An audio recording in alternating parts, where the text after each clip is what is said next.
Welcome to the Elements of Spirit for the week of June 19th, 2017. These are free weekly readings through the elements that are being brought to you by ediblespirit.com, and I, your host, Michael Domitrovich, bringing you these readings as a means of working with the primary element in your day-to-day experience. Elements of earth, air, water, fire, and ether. The way that these readings work is that you start with the ether reading, which is this reading.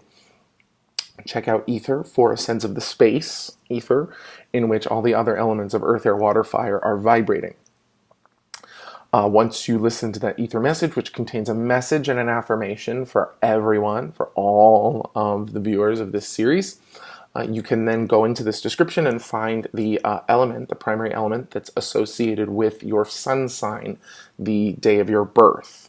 I'm a Scorpio, I'm a water sign, so for this reading series I would listen to ether and then I would watch the water reading and use those two affirmations to either sort of call that energy into my life when I want it throughout the week, or use them kind of as a meditation where you can almost repeat it as a mantra, where you're attempting to align your consciousness with whatever affirmation is turned up for the week. So without further ado, let's see what the ether has to reveal.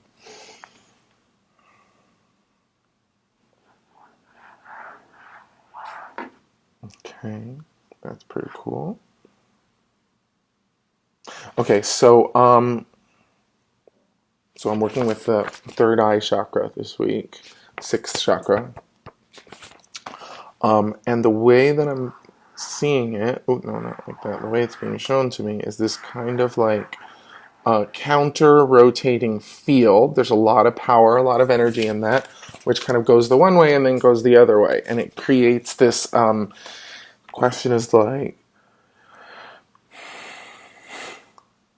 is your mind spinning out? Or is it just trying to tell you something? Oh, amazing. Okay, cool. Solstice coming up. I actually did a solstice write-up at ediblespirit.com /eatyourspirit. You'll see it if you go to the website and click on the blog.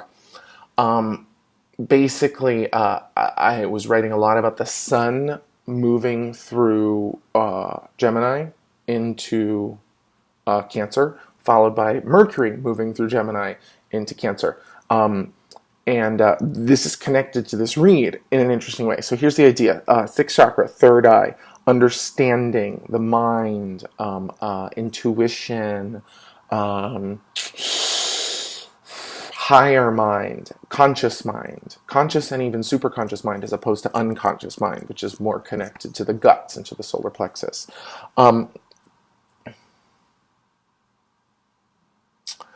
Third eye, chakras, right, tend to have a kind of impression and an expression, an energy that comes into it, an energy that goes out to it. Third eye is about intuition, right? The kind of all that is spirit, great energy, getting something across to me without me actually having to think about it. Intuition, receiving, that's the receptive side of the third eye. Active side of the third eye is visualization, analytical thinking, but in the esoteric sense, it's also manifestation. So I project, I hold the image in my third eye, I project that image, and then all of a sudden, and I focus on that image, and then all of a sudden, all my actions are kind of rallied behind that image that I'm projecting. So what the ether is saying this week is that you may be feeling like your mind is spinning out, but it's not actually spinning out. It's just expressing itself. And the question, is your mind spinning out, or is it just trying to tell you something?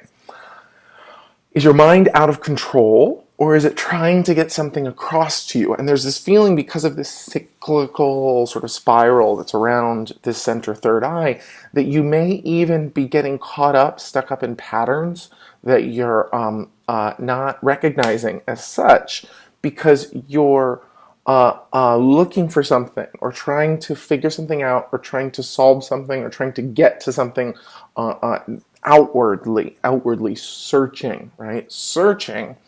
as opposed to receiving.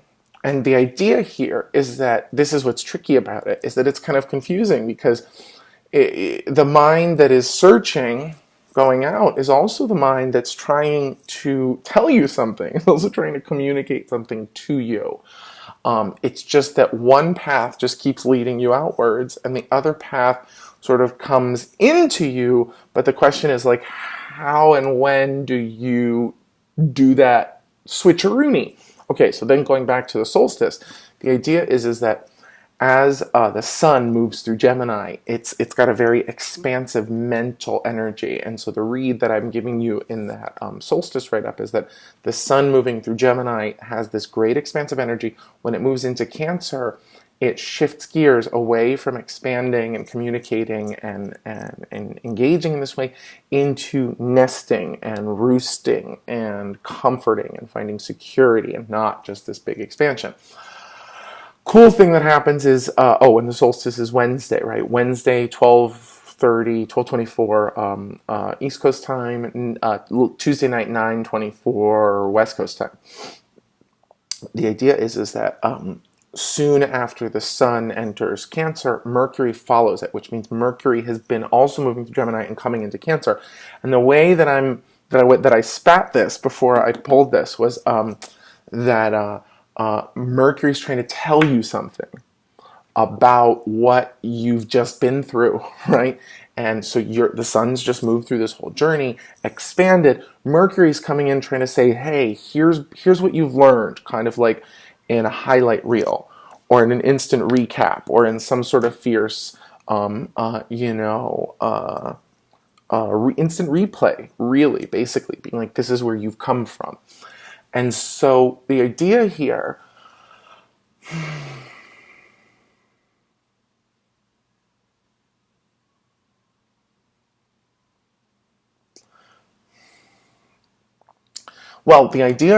is that we are all finding ourselves in a place this week where the mind is going to be working. The mind is going to be open to receiving a lot of information about what it's just been through.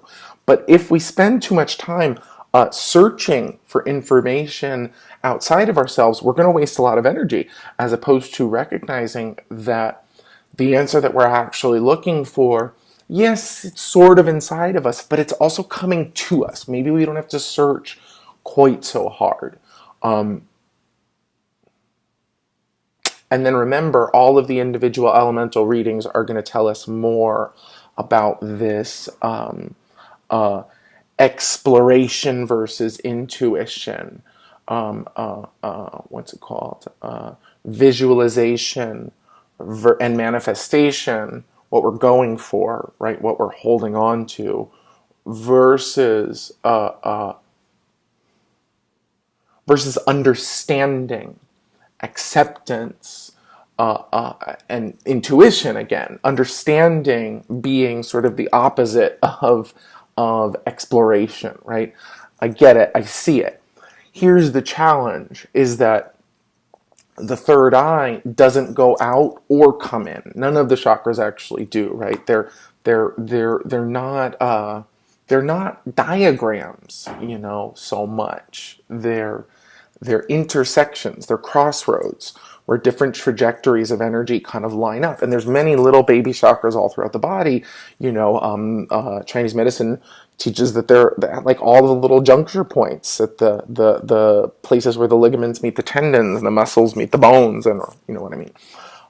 At those points of connection, those intersections of energy, those are the chakras. So we call them chakras so that we can understand these places of energy intersection better, at least, or so that we can try to talk about them, so that we can use them as these sort of diagnostic sets which tell us about the experiences that we're going through. But they don't need to be called chakras in order to do their work, right? And the idea here is that with all the chakras, balance is key, not too active, not too receptive. But with the third eye, it's especially true, because you want to try to hold the truth of the third eye without ever tipping into any kind of polarity. You want to be able to be in your understanding while you're able to watch your mind kind of going out and the message kind of coming in, right? So like I said, the chakras are neither totally active nor totally expressive or totally receptive, totally active or totally receptive. You want to be going for a kind of balance in them, especially with the third eye, because the idea is there's your side, there's my side, there's the truth, what's it called? Hypothesis, antithesis, synthesis, right? And so is your mind spinning out, or is it just trying to tell you something?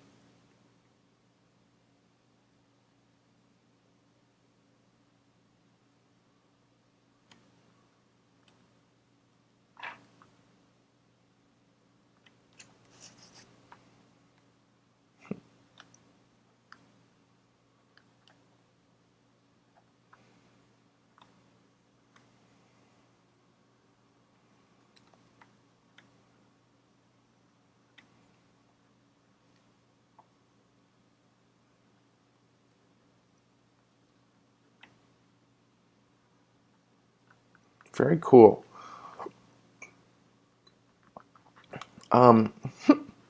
So this is lovely. This is definitely like an affirmation. I love it when an affirmation is like this, I guess. Affirmation. I am aware of my mind and my thoughts.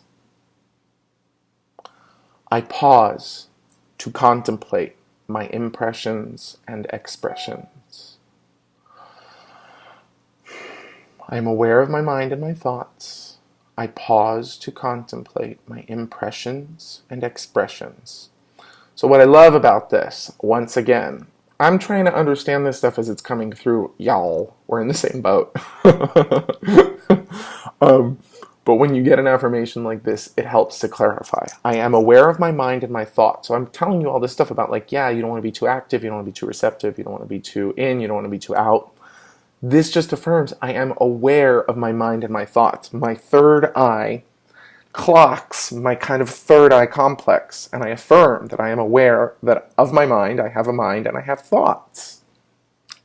I pause to contemplate my impressions and expressions. I mean, this feels so good in my mind because it just says whatever's going on, stop and watch that. This is a great example of cultivating the objectivity of the third eye to not tip into too much polarity at any point.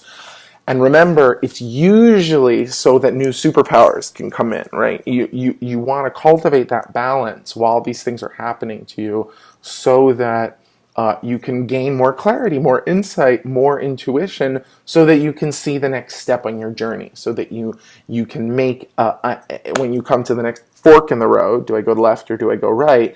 I actually back up, remind myself I am aware of my mind and my thoughts. I pause to contemplate my impressions and expressions. That's all this is doing for us. It's saying, I'm aware that I have a thinking mind. I'm aware that I have thoughts. I pause to contemplate my impressions and expressions about what's coming to me and what's coming out of me in terms of which way I want to go. Or, not even. I do this in a vacuum. I'm aware of my mind and my thoughts. I pause to contemplate my impressions and expressions so that when I do get to the next fork, maybe my third eye is so nicely calibrated because I'm just so beautifully observing that I can go, okay, which side looks more appealing, or which side contains my destiny, or which side gives me the greatest opportunity to contribute, to heal, to serve, to develop, to work with the light. Whoop! And I don't even have to think about it. It's almost like my GPS is already programmed, even though before I got to that moment it wasn't. It was just calibrated. It was all of the maps and the menus and all that shit had loaded, but I hadn't pressed go. And it's almost like I pressed go. I didn't even know my destination, but I knew it was a left turn. Intuition. Okay. I'm aware of my mind and my thoughts. I pause to contemplate my impressions and expressions. I feel like I could go on about this read for like another 20 minutes or so. So sit with those affirmations. Maybe even before you go to your next reading, sit with those affirmations for 5-10 minutes and see where they take you. I am aware of my mind and my thoughts. I pause to contemplate my impressions and expressions. Should feel pretty good. Love you guys. See you next week.